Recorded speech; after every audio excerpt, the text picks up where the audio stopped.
ఆరే రుచులని అనుకున్నానే నిన్నటి వరకు ఏడో రుచినే కనుగొన్నానే నీ ప్రేమతో രുചികളാ നിന്നെ ഞാൻ കണ്ടു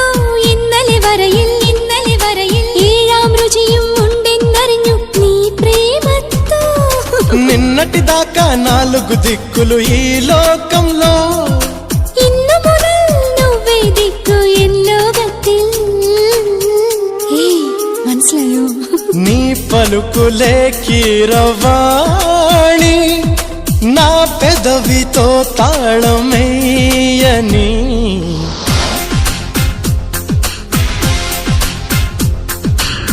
మాధవుడే బ్రహ్మను పూని సృష్టించాడేమో గాని 60 కేజీల చిలిపితనాన్ని